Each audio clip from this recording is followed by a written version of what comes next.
Hello pattern lovers, welcome back. It's yet another exciting tutorial, and today's video will be a detailed tutorial on how to draft an armhole princess bustier. So if you want to see how to draft an armhole princess bustier, the updated method and the easiest of them all, kindly watch this video to the very end and let's go.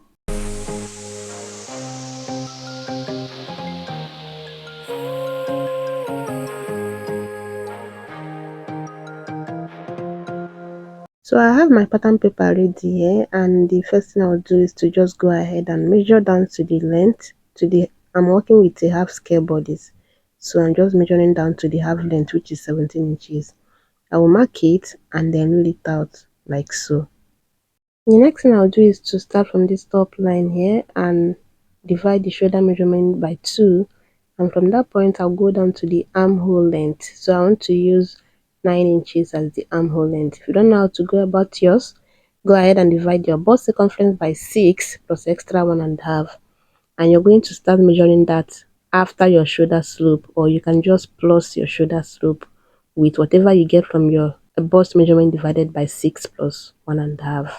The next thing I'll do now is to do the neckline, and I'm using 3.5 by 8 inches. Please go ahead and do your desired neckline. Any neck style that you want, just go ahead and do it. But for me, I want to go for this scallop plus sweetheart neckline. Okay, so I'm just trying to get a straight line. The neck width is 3.5 and the depth is 8 inches. That's just how low I want it. Okay, after getting the neck width and the neck depth, I'll come up here by 2.5 from the neck depth. I'll just come up by 2.5 there and then give it that sweetheart shape. Just give it that sweetheart curve. Then I'll go ahead and tighten the neckline. You can use ½ inch, but I'm just using 0.25 here. Okay, come in 0.25, then do your shoulder slope of 1.5. Okay, my shoulder slope for the front is 1.5, while for the back it will be 1 inch. Connect it to that 0.25 that you came in on the neck width. Okay, now go ahead and divide whatever you have from that neck line tightening to where that sweetheart line starts. Divide whatever you have there into 3. You can just do it 2 depending on what you want. This neckline actually is totally optional. Go ahead and do whatever you want as your neckline, but I'm going for this tutorial. So I'll go ahead and divide whatever I have from the neckline tightening to that point where the sweetheart line starts. I'll divide it by 3. Then I'm going to get the midpoint of each of that line. You can see how I highlighted it here. Go ahead and get the midpoint of each of those line, then come out by ½ inch, and then you're going to connect it like this. Like I said, you can skip this neckline, especially if you're not going for this neckline idea actually came just when I'm about to do the neckline, not that I had it in mind before starting this tutorial. But this will actually be my next neckline style. Okay, go ahead and give it this shape here if you're going for this, or you can just give it a V shape depending on what you want. So we are done with the neckline. The next thing I'm going to do now is to start from the top and go down to the bust point and then under bust. I'm using 10 inches for the bust point and then 14 inches as the under bust, from shoulder to under bust, right? And then remember the half length is 17 inches. I'll go ahead and rule out the point like this. Then we have our bust point, under bust and waistline. The next thing I'll do is to mark the bust band measurement here, and for the person I'm working with, it's 8 inches. Remember, this is going to be on fold, so that would be 4 inches. Okay, 4 inches on fold. By the time you open it up, it's going to be 8 inches. And next, for the dart intake, I'm using 1.5, so I'm marking 0.75 on both sides, and I'm going to use the straight part of this curve to connect it like this to the bust point. The next thing I'll do now is to take the measurement, the bust measurement divided by 4 plus extra ½ inch for ease. I usually do this. On the bust area, for the front, I'll add ½ inch for ease. Then on the waist, I'll do the waist measurement divided by 4 plus the 1.5 inches we used as the dart intake. Okay. I don't add any ease on the waist. The next thing I'll do now is to just come up here by 3.5 And then on that point, I'm going to just mark half inch. I come in half inch, and I'm going to use the straight part of this curve to curve it to the shoulder slope, and then use the curvy part to curve it to the side seam line like this.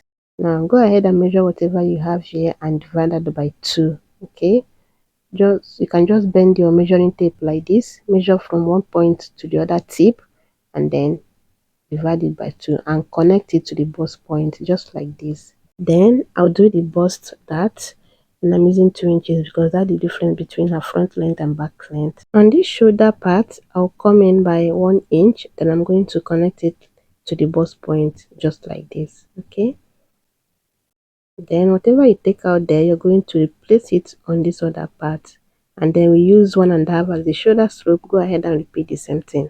Don't worry, we'll take care of that later, but for now, let me not confuse you. Just go ahead and connect it like this. You can see how it's bending. Don't worry. Then measure what you have from this point here, and then you're going to replace it, and it's exactly on the armhole line. So you're going to connect from that 1 inch you extended the shoulder to that point, then you're going to curve the other part to the armhole just like this. Then again, measure what you have on this point to make sure it is the same with what you have here, and it's actually the same in my own case. So we'll have to cut it out on this part here from the waistline here. Just go ahead and cut it out so that you can be able to do the next process. The next thing I will do now is to slash open this waist dart to the bust point. Go ahead and cut it open to the bust point like so. Then you come to the shoulder and slash not the dart part but this part right here. Go ahead and open it on this part to the bust point too. Then you're going to close the dart, the shoulder dart like this. Can you see that? Make sure it's resting on that line that you have there, and then you tape it down just like this. Now you can notice that the shoulder slope is not what it used to be. Just go ahead and redraw the shoulder slope like this. Make sure you're connecting it from that 0.25 that you used to tighten the neckline like this. Just let that point guide you to slant it just as you see me do it here, and then clean up this unwanted part so you don't do any mistake of cutting it while cutting. Next, I'll tighten the under bust, and I'm using half inch from the already existing that line there, half inch on both sides. And I'm placing my curve like this and connect from the bust point to that half inch under bust tightening. I'll do the same thing for this other side. Then I will extend the dart legs to the waist dart like this. And now it's time to make it armhole princess bustier. Go ahead and use your curve and place it like this and connect it to that your armhole line midpoint. Okay, just like this, or you can go up anyhow you want it. If you want to go up 1 inch, 2 inches, or if you want to start from the shoulder and come down 1 inch, 2 inches, 3 inches, whatever you want, but I just want it to be on that midpoint. Then I'll go ahead and close the bust dart like so. Go ahead and fold it like this, and then start placing it from the midpoint like this, from the bust point to the side seam, and make it rest on the bust point line, and then you tape it down just like this. It's as simple as that. Then go ahead and blend the side seam line like this. Can you see what you have there now? Now you can see that this is pointy, and I don't like my bustier being pointy on the bust point, so I'm going to blend it like this using my curve. Just go ahead and blend it to make it look beautiful, because when you draft the pattern right, you will know, and from the pattern you will know how the dress will come out. Then go ahead and cut. Please watch how I will cut this, especially the center front. Okay, because I didn't connect it how I'll cut it, but just go ahead and see what I'll do here. Can you see that? Then on the side front, you're going to just cut it following the line that you have there.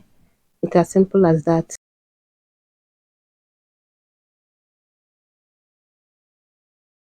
And after cutting, you should have something like this. We'll keep this aside now, and then we work on the back pattern.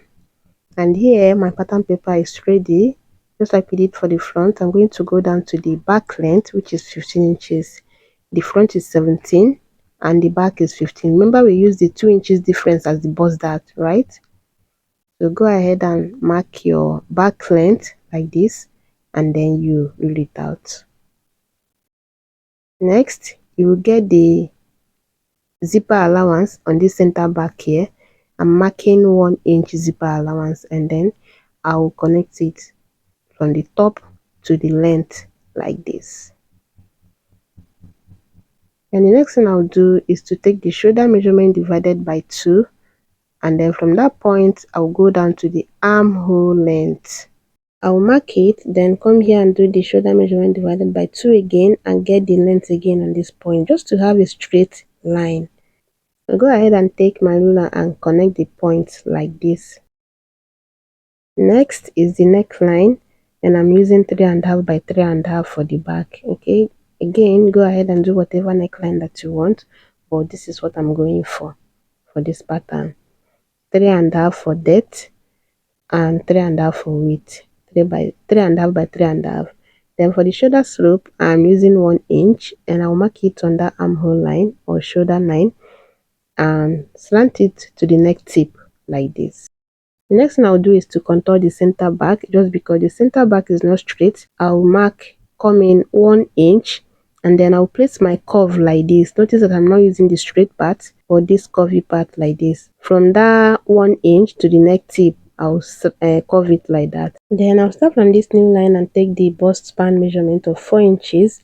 Then I'll measure from the previous center back line, and it's 5 inches. I'll get the length, and then on that length I'll mark the 5 inches just to have a straight line. Okay, from the center back contour line it's 4 inches, then from the previous center back line it's 5 inches like that.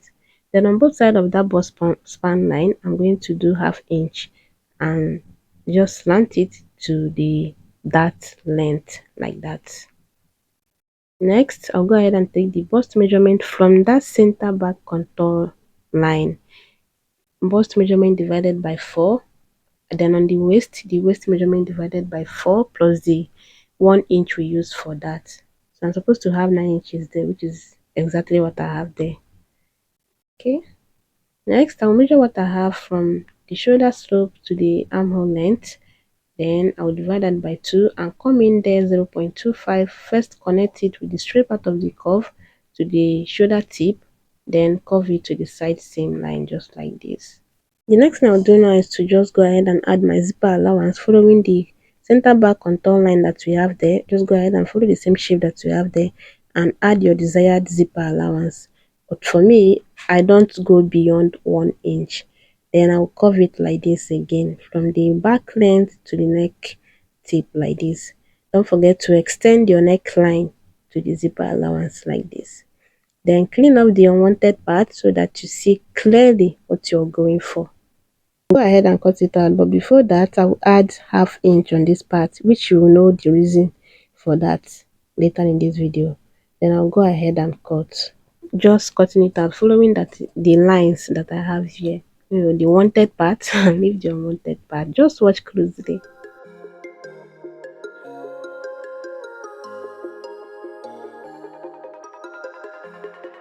After cutting, I'll first go ahead and close the dart. Even if you want to sew the dart, it's important that you through this dart part, go ahead and close it like this, and then you're going to blend in the waist line. Okay, because you can see that it's now curvy and you have to make it straight. Start from your zipper allowance line and connect it to the side seam line. It's as simple as that. So that is why we added ½ inch to the waistline before cutting. Then I'll go ahead and complete the cutting. I'll cut off this part here, then cut off this center back part to have my zipper allowance there. And your patterns are ready. Your pattern is set. So like I said, you can decide to sew the dart or you close it on your pattern depending on what you want. Just tape it down if you want to close it, but just know that there will be some little amount of excess. So while transferring to your fabric, go ahead and take care of it before transferring to your fabric. And now this is what the pattern looks like. So with this method, you don't have to worry about the center front and the side front being equal on the armhole part after joining. And then you see that both the front and back length is now the same. You don't also have to worry about the armhole being too tight just because you tighten the armhole while drafting your bustier. Because this method, you tighten the armhole unconsciously. So it doesn't have to be too tight after that. And this is the pattern, the front and then the back. You're just going to transfer it like this to your fabric and happy sewing. So if you want to do this neckline that we did there, please go ahead and use interface. You can use any interface of choice, even if you want to use color stay on that point just to stabilize it. But if you want to use paper stay or a stay, press it on both the fashion fabric and the lining just to stabilize it, and it will come out very well. And this will be the end of our tutorial today. Let me know in the comments if you enjoyed watching this and if you'd like me to draft any other pattern. I'll see you next. Bye bye.